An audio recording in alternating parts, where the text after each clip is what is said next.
pretty much like clockwork. So we'll see if LYON are able to maintain them in that bot side or answer them in kind, as we have our first couple of bans come through here before our first pick. It's Team Liquid on the blue side, banning away the Vi, Yone, and Gwen. And then a lot of bot lane focus here for LYON, so maybe they're also trying to get Hena an advantageous, 2v2 situation going on if they have faith in him to carry. Yeah, I think playing against Varus Kalista, the matchups are kind of like set. There is not much to outplay because those champs are just very strong in lane. So he wants to get the matchup where he can just outplay enemy bot lane, I would say. So he's probably going to look for something like MF against Jhin and something like that. I think those champions, the matchup is more skilled because there is more skill impression in the 1v1. And yeah, we'll see what happens. But they gave up Impact Rumble, which is very strong on this patch, and it's Impact main champ. Yeah. I think it's his best carry champ for sure. So yeah. I do think it is a good pick for them. It is going to be the Zhao coming through from Oddie. It'll be interesting to see where Licorice wants to go, because I do think Licorice is one of those top laners that likes to play a lot of kind of random stuff. And maybe could try to find something that is a bit of a counter in a 1v1. There's always potential for Aurora top, but we are expecting, of course, that it is going to be Aurora mid most likely. Most likely. And if you're looking at a champion that Saint can pop off on, I'm very excited to see the potential for this, but it's Naffiri and Taliyah. What do you think about Umti on Naffiri? Because generally, like, community-wise, people are mostly criticizing his carries, thinking that he's more of a kind of tank player. Have you seen him play this much? Honestly, I didn't see him play Naffiri that much, but Naffiri is pretty good against champions that need to kill a target. Like Zhao, Aurora are two champs that kind of go in and want to start the fight and kill one person. And I think Naffiri's strength is actually just not dying, because she's very mobile and she has W, which is becomes untargetable. And I think the champ just doesn't have that much burst, but it's really strong when people run into you. Ryze could be pretty interesting here, because now we know it is going to be either Ryze or Aurora top. Ryze top had been kind of considered one of those things that was a counter to Rumble, so I think can be quite strong in the 1v1. So it'll be interesting to see if Licorice does go for that, and then we would just have Saint, of course, playing the Aurora mid. I would like to see it. We've been seeing a lot of Ryze so far this split, but it has been exclusively, I want to say, Ryze mid. And I think a lot of teams have been struggling to convert leads on Ryze because often it gets outranged and they're kind of having trouble in the team fights.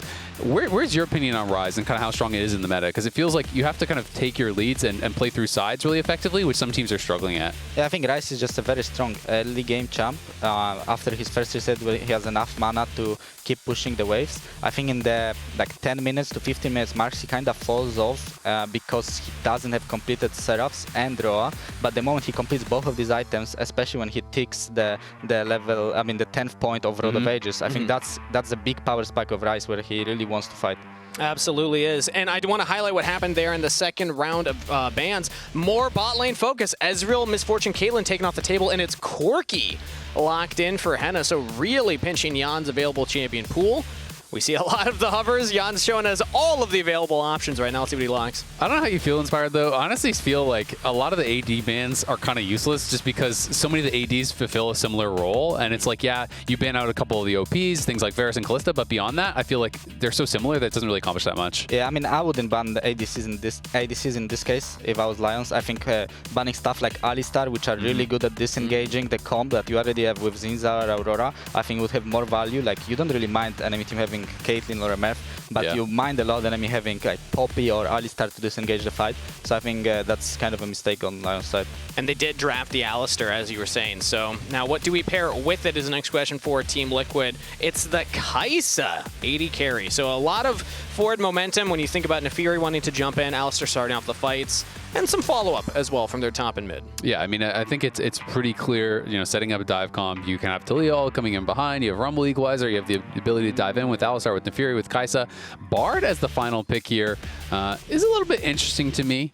How do you feel about Bard as a pick here, potentially against just like Taliyah and champions that don't have a dodge like that? I think they decided to go for Bard because Team Liquid has a very strong teamfight comp, so I'm assuming they are gonna use the Ryze power in the side lane, and Bard is just gonna be running around and trying to make a play, and he's pretty good if the teamfights never start. Like, he's a good champ if you need someone to run to side lane and make a pick. If enemies answer you in side lane, you can already run for the other side of the map and try to make a play there. He's just a very mobile champ that struggles a bit in 5v5s, but seems like they don't want to make 5v5s happen.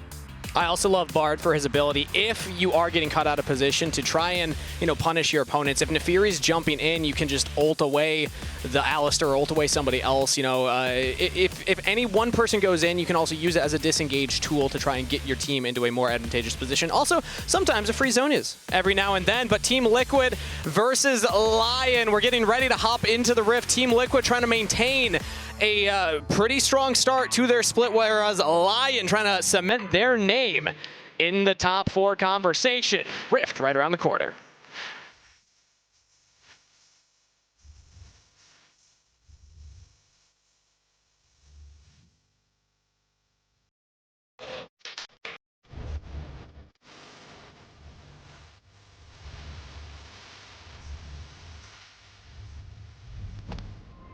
And here we are, Team Liquid take on LYON to determine if LYON can continue their undefeated streak and join FlyQuest, ending week 2 undefeated as well. It was kind of interesting. Impact was just doing the trick I saw Adam do the other day, very briefly, but he had the glowing moat buy in base, just to have a little bit more CDR, so you can get your heat a little bit higher, spamming out Electro Harpoons, then you undo, and you buy up your Doran's Ring and pots. Not something that makes like a massive difference, but can be impactful. And it is, of course, going to be Licorice piloting the Aurora, and he is playing Electrocute Aurora. We used to see a ton of Aurora top, and even people playing like Grasp Aurora and stuff like that, but it does seem to have fallen off in top lane quite a lot. Yeah, I think people just treat Aurora as a risky champ. Like once you don't get ahead in the game and enemies buy a bit of HP items, your champ kind of falls off. Like the champ is all about the burst and go in with your team, and it doesn't really scale that well. But I think if you are really good on the champ, you will always find angle to make it useful. Yeah, you can try and find that 100-0 as well. Electrocute on Lyonz, the support in that bottom lane. So Alistar notoriously not a full champion until level 2. You can't really do much with the kit. level 3 even. Like Alistar's early game is not really anything at all. It is tough. And you can just get bullied by the range advantage of a Bard. So I'm excited to see if Hena and Lyonz can use this to their advantage, because Inspired, to your point earlier, they actually have done a great job playing through Hena as a team. Yeah, I mean, Bard even went for Ignite. Usually, like, when you see Bard, people just tend to go heal because you don't really have much lane pressure with Bard to kill anyway, but he decided to go Ignite, so maybe they will trade a lot and try to abuse the weak point of Kaisa in the early game. So what do you think about, Impact's kind of champion pool and how he's evolved? Because there's been a lot of talk, with TL and how maybe they're not so good in Fearless because of some of these things, limiting factors like champion pool. Last split, he played Cassante an enormous amount of times. 33 games of Cassante. Next most played was Rumble. So it was always kind of him playing this frontline style and then playing 2 carry comps. This split hasn't been that as much. He's been more on carries, as we've seen the Gwen, the Jace. Obviously at first stand, they tried to do that a lot and it didn't work out as well. What's your kind of take on how TL is building their comps and maybe Impact? I mean, honestly, I think Impact just plays meta champs. Like, Cassante was really broken that season where he had that many games on him. I think teams just did bad research of not banning the champion, especially against him, and he was really good on it, and the champ was just good itself. And yeah, I think Impact as a player just likes to play meta champs. He doesn't get too crazy with the picks. Like, whatever is strong, he just decides to pick it, practice the meta matchups, and just perform. Imagine playing on a team where your top laner just plays meta and nothing, out of the blue, right? Sometimes get a bit boring, but like you can always never know, right? You can always predict what he's gonna pick. So. Well, right now he is having the wave shoved in just slightly. Licorice has some prio up there with his jungler pathing topside, whereas Umti's pathing towards that bottom side to try and hover Yeon and CoreJJ. Yeah, it seems like not much is going to happen in the early game. Junglers are just trading crabs. Saint didn't even TP back yet. I think he's just greeding to get a bit more gold before his first reset, because he was doing pretty good on the first waves. And I think we just wait for Ryze to base and TP before some action happens. Yeah, Team Liquid just trying to get this bot wave in. That's really all you can do as the Alistar, is look for these little trades with your Headbutt Pulverize combo. And I mean, to their credit, they were able to get past that weak stage of the Alistar in lane, and it didn't feel like they were that punished for it. I mean, CS is just fine. Yeah, I think at this point they're just going to recall and swap to topside already. It's 4 minutes in, and the grabs are spawning in 2 minutes. They're currently still hovering bots, so they might stick around for one more wave, but this is around that time where Team Liquid's bot lane does go for those types of plays. They just did a fake reset. They were thinking, okay, Lyonz are gonna think we base and we're gonna swap, so you might as well stay in lane and try to crash the wave the moment they base. I think it's pretty smart play. They often do this type of plays, especially when it's not a cannon wave, it's just a normal wave, which is very easy to push. And now you see Hena has to go back towards that bottom side to catch this wave. He's gonna miss most of it. Yeah, and Kaisa Alistar are already on their way to topside. All right, so we asked the question, can Lyonz bot lane keep up with Team Liquid on their lane reassignments. And as of right now, Lyonz will be up there on time, but Hena still has to catch that bottom wave. So we'll see how much of an impact this has for Team Liquid. So far, I think TL bot lane is way better in lane. I like this gank, though, from Lyonz. Just some damage onto Impact. Not enough for a kill. I don't think it's going to do anything. He's basing and tipping bot anyway, so... ADC's already here, so it doesn't matter at all, right? I think if he went mid and poked Taliyah, that would have more impact on the grabs fight, but I think this just shows the Bard position on the map, which makes TL's life way easier. I feel like at that point, you might as well try and hard commit, throw out the Ignite, really try and find that kill. As Oddie actually could be in some trouble right here. CoreJJ linking up with Umti, pushing Oddie away from the Raptors. And that's going to mean probably free grubs here for TL. It's very hard to approach now. You know, Licorice is also He's got to go back to base. Oddie just lost his flash, so if he walks in, it's pretty easy for Core with Flash Ignite to actually just engage on him and probably kill him off. So I don't really expect LYON to contest here too heavily, but we'll see exactly what they want to do. And Licorice is just going to TP down to bot to match Impact. Yeah. I mean, Zhao as a champ, your flash is very important because you're a melee champ that goes in, and when you have that flash, you know that you can go in and at least flash some of the abilities that are going to go your way. But once you don't have it, enemy team knows it, they will just all flash on you and make sure you can't really stack your conk and deal damage in the fight, and they will just one-shot you. And we still don't have our ultimate available either, still level 5. So if Team Liquid want to start up the grubs on spawn, which they are doing right now, it looks like no contest from LYON. So Team Liquid, the benefactors of the first rotation as well as the early grub take. And I don't even know there's a window for Oddie to fully trade for the Dragon right now. He is hovering around that bottom side, but instead it looks like he's going to go for the Raptors. I think he should trade for the Drake, but he's deciding not to do that. But he's lucky enough that the crab spawn in the bot side of the map, so at least Umti doesn't get to get a free scuttle on the top side. Good point there, as Umti will get that grub and now jumps up towards the top side. LYON's in some trouble, taking a lot of burn damage and goes down. First blood to Yeon. I think CoreJJ is the one that set that up, but Yeon with the damage picks up a lot of gold. Yeah, at least Hena didn't die. Hena just spectating his support die with full HP. And I mean, so far I really dislike this Bard gameplay. I think he picked Bard, got pushed in, then just made one roam top that didn't really impact much, and then died in 2v2. I think expect a bit more from your Bard when you decide to lock in the champ. Yeah, when I see Electrocute, Ignite, Bard, I definitely expect it to do a little more pressure onto the Alistar, but speaking of pressure, Alistar's taking it from Hena right now. Can just walk away, still had the flash as well. Ooh, Kaisa is going for this new build with Umtal first item, which deals a lot of AD damage, and they have AP top laner and AP mid laner, so I think it's a really good choice in this game. I think he's gonna hurt a lot. Let's get another look at that replay here. I mean, not too much to talk about, honestly, as he kind of just got comboed, couldn't actually get through the magical journey, and then Yeon just flashed to follow, is able to get the kill. You can see a little bit of frustration there on his face as, like you said, hasn't really been able to get too much done. You know, when you play a ranged support into Alistar and you're not getting pushed, you're not getting an advantage there, it's definitely going to be tough to really kind of have that same impact that Alistar is going to be having later on. You can see the head-to-head between Impact and Licorice career-wise. Actually, pretty close compared to kind of what I was expecting. Obviously, Licorice back on his C9 days would have been going, you know, pretty head-to-head with Impact, but did spend quite a bit of time on a lot of weaker squads, so I thought it would have been more Impact favored. This game, though, pretty close. You know, slight CS advantage for Licorice. Looks like he's just going to be building towards early Liandry's, which I wasn't quite expecting with the Electrocute. I thought when he was going to go Electrocute, he might be going like more of like Lyonz or something like that. But did go early Haunting guys, so I'm expecting he is just going in towards a Liandry's and is just going to be playing more that kind of like pokey style. Yeah, I think Electrocute is just for lane. Like, there is no really excellent rune for Aurora. I think it's up to the player to decide which runes he likes to play. I used to see a lot of people do when they did these more tanky AP styles, when they're going like Roa or Liandry's, doing a lot of like Grasp top. Yeah, I mean, Grasp is nice. You end up having more HP than you do with Electrocute, but you still have Electrocute in the later team fights. It might make a difference in some one-shot potential, so I think it's yeah, it totally makes a lot of sense. I think ever since the Electrocute buff, it's also just been a straight-up strong rune, right? Yeah.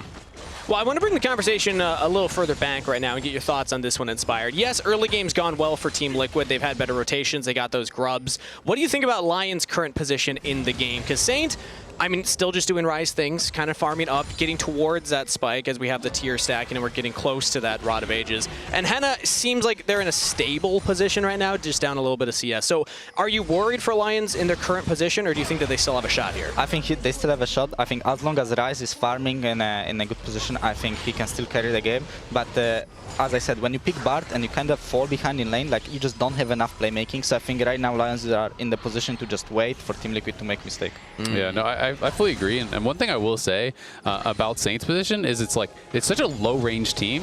A lot of the Ryzes we've seen struggle have been playing in things like Varus and Azir, where they're going to get heavily outranged in the 5v5.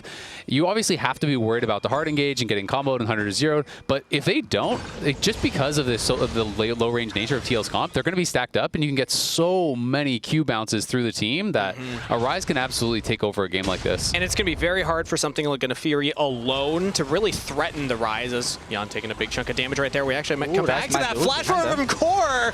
Hena flashes in time to get the headbutt to push him the other direction. Now we might have a dive. Oddie Land comes in and we bartled the turret. Yeon does not get in there. Oddie Land trying to get that damage in, but now he's knocked up. Has to try and jump in with the wind becomes lightning. One more auto might just have it. There we go. Lion get one. Can they get another? CoreJJ in full retreat mode. Double kill. Picked up by Oddie Land, and that is 3 for Lion. Successful dive. Great punish by Lion, but I'm not sure what changed in TL playstyle. They swapped on the first grabs, but the second grab spawned, and they didn't decide to swap. That's exactly what they do every time, pretty much, and they just send Rumble into the weak side, but Lyonz realized they are not doing that play, so they just decided to go for a dive, because obviously when the grab spawned, jungler is going to be on the top side of the map. They didn't want to contest them, and they decided to punish bot. Yeah, we can see this one more time. I mean, the Bartle, I feel like Yeon just kind of sidestepped it just as a natural reaction, but I feel like it actually would have been better if he just ate the Bartle with the tower, because the tower gets turned off. It doesn't get any opportunity to heat up because he didn't even actually wait. He starts the dive with it, so the tower isn't even going to be doing damage when it comes out of it, and I just think it's a great initial play here. They're able to find a lot of damage back in on Yeon, push him out. APA comes down first, but it just doesn't really matter. Yeah, I mean, it was very smart, dude. Like, when you see a Bartle, like, who would tank it? Like, you kind of want to dodge it, but yeah, denying the tower damage, it was for sure crucial in this fight. And APA had a nice idea to try and answer that roam, but unfortunately not able to hit that flick. And you can see Yeon also, I think, realizing it. Maybe should have kept walking right instead of ducking back left. It's just so against your instincts, though, to like intentionally get hit by it. But I think in that situation, it could have made a difference. But at least Umti is able to pick up those other 3 grubs. It's gold, it's kills to Lion, it's 6 grubs to Team Liquid as 20 seconds for the next Dragon Spawn fight. Just Ryze getting accelerated, though, I always feel like it's so problematic. True. When a Ryze gets early kills and gets the Roa completed earlier, that's going to be scaling. Obviously, the tier has been stacking up for quite some time. He's going to get to that 2-item power spike, you know, that Inspired is talking about that much earlier, and that's where it becomes so problematic because, yes, Ryze is low range. Yes, you have that potential to get burst down if TL play it really, really well, but when you get ahead of the pace of the game, he can become so damn tanky that it's just tough. You're talking about Team Liquid mistakes. Almost saw one right there. If Umti and Impact weren't synced up well enough, I think Lion could burst either one of them individually. But back off right now, as the Dragon still seems to be the name of the game. We're fighting for control of these waves as Team Liquid really want to invest their members here, control the vision around, and Umti just jumps over the wall. They have the control right there, so they know that this is currently not spotted. The APA is already moving, and they probably know that Licorice doesn't have a TP up, so they just want to force the Drake on this wave while Aurora is going to the base. And that will be 3 neutral objectives picked up by Team Liquid. So that's stacking towards the feats of strength. We got the first 3 kills from Lion. It'll come down to who gets that first turret to actually earn feats of strength. And Ryze farming very well, and he's really good against 3 topside champs of Team Liquid. I think the only champs that are good with dealing with Ryze are Kaisa, Alistar, and as long as he keeps in mind the position of Alistar on the map, like, he can really pressure the teams in this game. And this is how Lion picked up their wins earlier as well. They play a very patient game. They're not trying to force Team Liquid off the Dragon. They're playing around Saint's power spike, saying, okay, we're not ready to fight right now. We can give them a Dragon. It's no big deal. I mean, I think it's a really good point, Inspired, because the only way they have to even interrupt the Realm Warp on the top side is Seismic Shove. That's it, right? So if you avoid Seismic Shove, even if they collapse on you, you're going to Realm Warp out of there every single time. Yeah, exactly. And on top of that, you beat every champion on Team Liquid side 1v1, so... So it's a not... oh, flash from Impact. That was That was a weird flash impact. Come on, you With have your them in the teammates. bush? You have Yeah. your teammates behind. I think you just bait there. You want them to engage on you for sure. That was weird impact. I really. Bard ult has an flash. effect on players, though. You have to understand. You avoid that at all possible. No, I fully corners. agree. That's a position where you want to look a little bit dumb. You want to Yes, look like exactly. they're, oh crap, he caught me, he caught me. You have two people in the bush. If they hard engage there, you're probably turning that around easily because he has equalizer, he has flash for the subsequent play. I don't think he's really in too much risk of dying. Well, that's 2 for 2.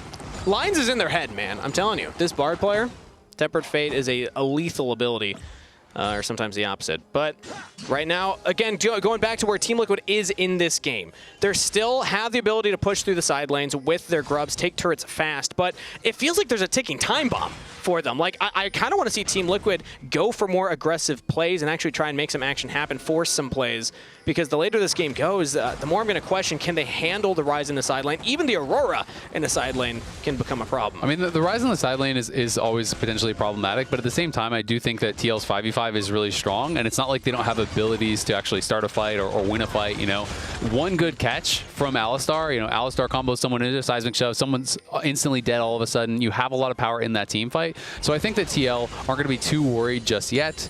Yes, you do have to worry about the Ryze, but as long as they're forcing plays elsewhere, and it looks like they're going to try to force on that top side. He drops Equalizer bot to clear the wave. Now they're going to try to go up top side and force a play. And APA's just diving past everybody. Oddie lands all 1 low HP. for right now, but here comes Licorice. Backup has arrived. Yeon gets there faster. Now Licorice trying to get the kill into APA, at least trade his life. he missed Potentially both. misses Wow. the weirding and the twofold hex. APA gets out of there. But look at the Lion position. The moment TL goes for this play, they don't even try to react. They just push mid and bot just to trade 2 towers, and they're just telling to their top jungle, guys, just figure it out. Hopefully you don't die.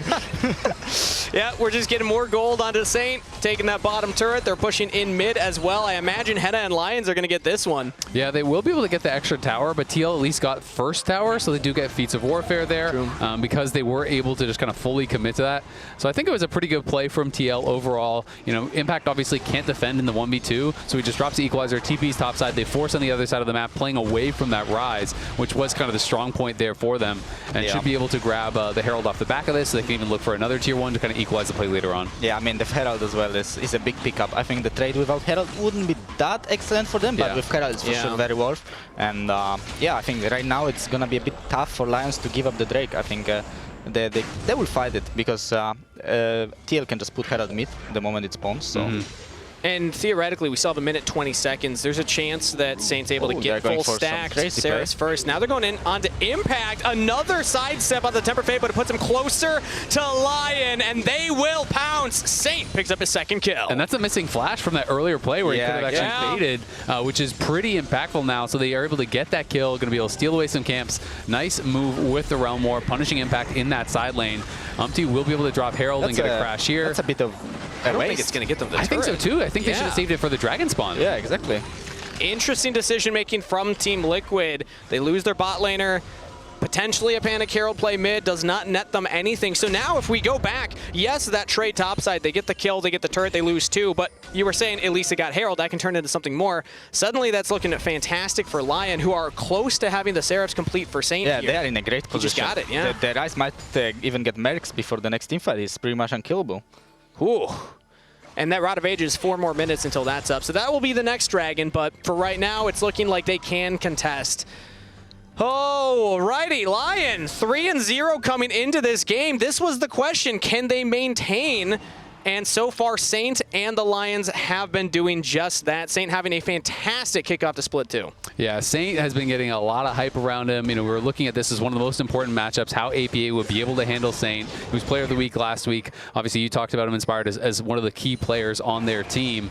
APA on Taliyah, though, I always look at that as potentially his best champion even. Like, I think he's very, very comfortable on it.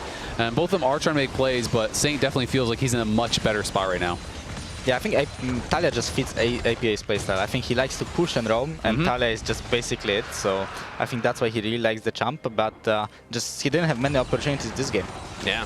And they didn't have an opportunity to contest that dragon either. LYON pick up their second of the game. I will say Yeon's at quite a strong point now. He has Yuntal. He already finished his collector as well.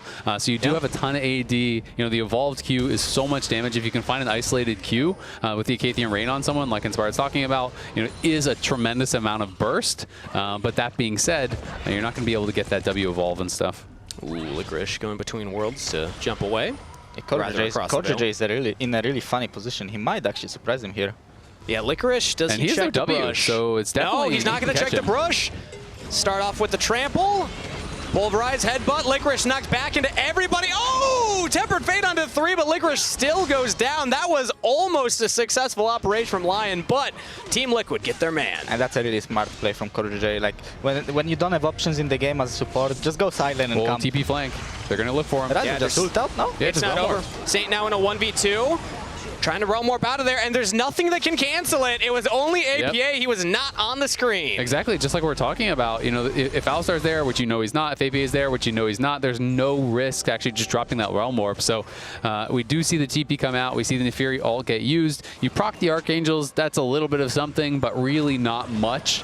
And it's just tough when you don't have a lot of CC in lockdown for some of these really strong split pushers because you struggle to deal with them. You can overload a side lane, but you send 2 players there and he just ults away, and then they're getting something on the other side of the map. If you send 1, you lose the 1v1. So it becomes this problem where you have to either be able to send multiple members, instantly collapse and punish him, or you have to hard engage on the other side of the map and force him to come to you. So TL's going to have to be really, really decisive, which is always, I think, kind of the interesting push and pull when you're playing against a strong split pusher. Yeah, I mean, it for sure puts a lot of pressure on the engage, and TL's engage is CoreJJ this game. But I do believe he played a lot of games in his career, so he's probably I hear he's been around a bit. Yeah, he probably feels pretty confident in the position to just engage the fight. He did find the play on the Licorice bot side as well. So CoreJJ is looking to make action happen. Seems to be the catalyst for action for Team Liquid. I mean, Licorice got surprised by a flank. Let's see if Saint will fall for the same play. True. Will it happen twice? As right now we're setting up for this bottom side Otacon. Oh, he might fall for it, but... Oh! Side steps away from the seismic shove. He would be able to face dunk both of them probably and just walk out, so it's not really a big deal. Roa fully stacked now, just ticked over there for Saint, so he is online. Hena taking some damage right here. His impact and Umti could look to do something crazy. LYONz with the Tempered Fate, always going to be scary to fully engage onto, so Team Liquid back away, and looks like we're going to get some resets right now. APA and CoreJJ both heading back, so a moment to breathe, as there's really nothing to fight for. Yeah, I'm a bit surprised that Ryze was not pushing top for the past 2 minutes. Like, he went bot just to defend this tier 1, while there's no objectives, as you said, to play for. I think if Team Liquid would start the Otacon, I think it would be a pretty good fight for them. But instead, he was just spending his time in the bot side catching the waves. But right now, we see he's already on his way top to start split pushing. Yeah, I wonder how much of that was that he didn't have the Realm Warp at that point because he had just used it. So he's like, I'm just going to play safe with the team. Yep, now heading back top, he's got the cooldown back up with teleport. So if Otacon happens, he can come down. And we already have seen APA could struggle in this side lane against the full stacked Ryze. Oh, Ryze is actually trying to get behind him. He's going to be spotted out on that Tri-Brush ward, but Saint wasn't showing on the wave. He was actually just sitting in that side brush and wanted to see if he could actually run behind APA and see if he could force a summoner or get a kill. But that Tri-Brush was warded up, so not going to be able to really find anything there. Yeah. Top lane tier 1 is getting quite low, though, and LYON are up here. Oh, he flashes back into the Tempered Fate. Umti's going to try and buy space for his mid laner, and now it's actually LYONz that could be in trouble. Umti is free firing, but APA goes down. Umti cannot find the answer kill. LYON get a kill in the jungle. That's a tough flash. He tried to sidestep it to the right and then realized, oh crap, I can't do that, and then tried to panic and flash to the left. But if you're on the far right side, you're still flashing into that Tempered Fate. So you got to kind of commit to one side or the other. APA tries to split the difference, ends up getting caught and losing the flash, dies. They lose the tier 1. Impact will be able to trade one back on that bottom side, but definitely a costly death there for APA, and he's going to be a lot more vulnerable in these subsequent fights. And here it is. He tried to sidestep over to the right, but it was really well placed from LYONz because there was no gap. It was like just right in that corridor. So APA just had to commit to going left and flashing, I think. Yeah. As much as I said I didn't like the Bard in the early game, like, he's been doing the work right after the early game. And held flash there too. Waited for the Hound's Pursuit, then flashed over so he doesn't follow him over the wall. And he has his Deadman's done now, so Deadman's, Swifties, as well as the Blood Song. So it's pretty annoying when Bard is out on the map with this much move speed. You pick up the Meeps, like, look at him, he's like 500 move speed just zooming around the map. and it can be really frustrating playing through sides against it. Okay, Ryze is grouping for a team fight, but he doesn't have his level 16 and dead cap yet, so he's not like a complete demon yet. But I think if you are Team Liquid, you have to fight now. Yeah, and we're teleporting Impact in. We throw out the Weaver's Wall. That is the line of scrimmage. Team Liquid now have 5 on the bottom side of the river, but it's all about the Dragon. Can Oddie get it? Oh, it's Umti that secures the Dragon for the team. 2-2 in that count, and LYON will just back away. No fight. Yeah, they are at least able to get the teleport off of Impact, but good smite there from Umti, is able to grab the Dragon. That's pretty critical to keep LYON off of Soul Point. And LYON's still hanging around here, I guess worried about a potential Otacon startup, or maybe considering it themselves. We can see Saint moving over towards mid to try to get the push there. Yeah, Yeon has to catch that, so there is a short window where LYON have a numbers advantage, but not if they get bursted down. Oddie Lane taking a lot of damage as the Tempered Fate once again will land. Umti trying to dash away. Saint roam warps in, and a shutdown for Hena. LYON now with a numbers advantage around the Otacon, but can they get Saint out of there? He was cut off for the rest of the team. Shut down for Yeon. Licorice trying to be the hero now as he goes between worlds, looking for the damage on the back line. Can't find it. LYON in retreat. Team Liquid now, the ones looking to hunt. Flash onto APA. He's caught away for the rest of the team. What is going on? It's just mid laners getting caught out left and right. Both teams just punishing mispositioning there. Saint kind of got caught in between two sides of his team. He was kind of in the middle, and he wasn't sure if he wanted to insta-flash the wall. He didn't use it, and then by the time he doesn't, he gets comboed. He just gets full 100 to 0. Then APA is split up from the rest of his team. They use the Bard portal to re-engage back on him. Here it is one more time, as it was Audie Land walking in, but they can't get the full 100 to 0 play. He gets up that ulti, and then they're able to actually look for an engage here out of it. Yeah, it was a pretty weird engage. Like, they just walked blindly into the Tri-Brush, but in the end, it did work out. I think as Ryze, you kind of have to burn your flash here, and I think he really didn't want to do that, but it ended up costing him his life.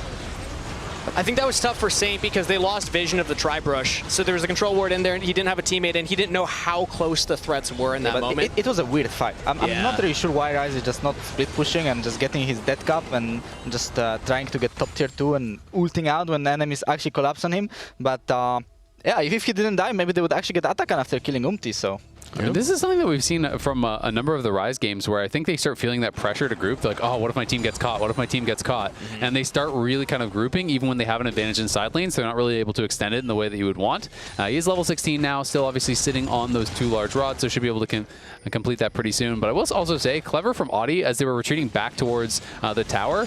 All APA can see is them running back towards the tower, but then he turns back and gets in that side brush. So as he's pushing forward, didn't actually look from his vision like he would be in a lot of danger. So good angle for a turn, and then of course Bard is able to portal the rest of the squad in to get that kill and make sure it doesn't get out of hand. And another reset from Saint still didn't pick up the death cap. So we actually have a couple more minutes here where Team Liquid won't have to worry about the He needs like 100 gold basically. So okay, close. So one wave pretty much, and he'll be able to go back and grab that. And there's no easy objective to be taken here from TL, so I think he should be able to have the death cap before there's a major fight. Yeah, again, he decides to group. I'm not really sure if that's the play. It just seems like a little bit of nervousness, of worrying about, your 4-man squad getting engaged on or getting caught out in a side lane. But I agree. I mean, he can't be answered in sides. It's just one of these things that I think, sometimes is difficult in pro play for people to have that confidence to play through sides, and we do see this pretty consistently. I just want to say he went back. You said he needed about 100 gold. He ran over towards Raptors. Oddie took them. He ran over there to clear a ward. Hena takes the ward. Just give Saint his gold, man. All right, he got the top wave. I think he's he has the combined gold now, so he just gets 1 wave and he will be back to base. But Licorice does have to go between worlds, jumps through it, but right into the waiting arms of Umti as Team Liquid find a pick in the side lane. Yeah, good pick from TL. It's also going to be in the mid lane tier 1, and they could even maybe threaten Otacon. We can see that 2 members are already down there. Umti is going to be starting this up. Have to be careful you don't take too much damage from the Otacon, as things can go bad. Yeah. But I don't think it's really going to be able to be contested. Do they even know? They do not know, and it's only Saint in the area. Yeah, I think this is going to be an uncontested Otacon picked up for Team Liquid. We see multiple members of LYON looking at APA. He's going to Weaver's Wall early just to get out of there. He saw Lyonz from the control ward. So no side lane play for Lion, and that is Otacon for Team Liquid. I mean, it also means probably the free Drake for Team Liquid, because you don't really want to fight the team with Otacon revive buff. So True. that's it's a pretty big free kill, I guess, against Aurora. You kill her, you get 2 big objectives, which will for sure help a lot in order to win the game. I also feel like the GA Otacon in general isn't that strong anymore, but when you get it in a delayed game like this, the value goes up so much, because you can even threaten around Baron, you can threaten around, you know, a lot more of these kind of important objectives, moving to Soul Point that you already mentioned, so it's easier for them to kind of get something done. At least Saint, though, does have his death cap completed. You can see Hena's on 3 items now. We decided to go for the shield bow, so a little bit more of kind of that defensive build, which I think makes sense against a team that is such heavy dive. Yeah, I want to get your thoughts inspired on Team Liquid's option here, because yes, they could go for that dragon. Actually, they are right on it as I say it. I actually like the idea of the Baron, because even if you get up the dragon, it's not soul for Lion. It would only be soul point for them. Right now, instead, Oddie looking at APA in that side lane, and this time he does not have the Weaver's Wall, so taken down into that revive from the Otacon. I mean, if I would be TR, I would just take the Drake. I think it's a safe option and just wait for Kaisa to get her IE. And then once you have Kaisa with IE with 4 items, I do think you just engage on any target and it's gonna be a decent fight for you. So I think Lyonz are kind of on a timer to just pull it while Kaisa doesn't have IE. Interesting to see how that script can flip throughout a game. Saint is scary, but so is Yeon. And Yeon was the benefactor of the early kills from Team Liquid. They had a fantastic bot lane start as Oddie land jumping onto Umti. They're taking a 1v1, but Saint is much closer than the rest of Team Liquid. And now he gets headbutted away from the Realm Warp. Knocked out, Tempered Fate misses onto all members of Team Liquid. So couple swings, couple misses from both sides. I'm a bit confused why CoreJJ didn't just combo him. He wanted to double him to cancel the Ryze ult, but if you combo him there, he might actually just die. Yeah. Yeah, I feel like he was thinking he had to headbutt him out of the Ryze ult, but just NECC interrupts it. Yeah. So I feel like he got confused there, because that's what it looked like to me as well, is that because it's not like he even mistimed his combo, he just didn't use the Q. Yeah, he just didn't want to use it. He just wanted to stop the Ryze ult, but I think the Ryze was just trolling there a bit. Well, either way, no one goes down from both sides, so it's just back to a fairly neutral game state. But Team Liquid, with that IE, immediately start up the Baron. Yeon's going to be running at them through the mid lane to join up. They will know, though, because that Pixel Brush had a pink, so they saw Impact walking down towards it. So Lion are immediately heading out towards this, I think. But CoreJJ will make sure that Oddie can't get into the he has no flash because he's the top. They're just going to finish. He's just going to QW the guy. Oddie Land's going to have to try and get in there. He gets into the pit, but not in time. Baron secured by Team Liquid as Yeon now goes on a killing spree. Umti jumping even further forward and Impact over the top with the equalizer. Umti claims another life. Up in the side though, Yeon finds his own solo kill onto Saint. What a play for Team Liquid. Yeah, Yeon able to solo kill the level 16 Ryze with death cap. I mean, he's level 17 Kaisa with 4 items as well, so... Yeah, that isolated Q... 100% crit right now with IE. He is pretty strong. Yeah, he is really strong. Takes down Saint, and I think that's pretty much all she wrote. They tried to get in for the steal. They lose 3 members. Now your base is going to be getting absolutely destroyed here as TL taking Does full TL control. want to push? Do they want to keep going? There's still 20 seconds on Saint, 15 on Licorice. Definitely play to end, I think. They might just go for it. They have 2 Baron and Power Cannon minions and all members up there challenging Lion to say, try and stop us. Welcome to the LTA. Welcome to the conversation of top 4. Team Liquid are looking to close this one out, but Lion can still hold 3 seconds on Saint. Diving into the turret. CoreJJ is going in there. Now Umti on top. Licorice goes down. That does it. Team Liquid taking the team fight. Autos onto the Nexus. They will take down Lion and claim the game. Well, not much to say, honestly. Team Liquid just completed their items, went for a team fight, and finished the game. I think it was a decent game by them. I do think that Lyonz was in a winning position in many moments of the game. I just think they didn't use the Ryze power in the side lane too much. They just kept overgrouping and just giving time for TL to scale. CoreJJ coaching Yeon. Hey, you gotta smile more, man. Hey, there it is! There you go. He learns well. You know, he showed that smile. Looks very natural. It's like, hey, you just solo killed Saint in the side lane at the end right there. But during LTA North Split 2, you could also be smiling and win a trip to a League of Legends event or a set of Player of the Week statues. Use your MasterCard to make a purchase from the in-client store and save your card on file to be entered for a chance to win. But for now, we're joining Emily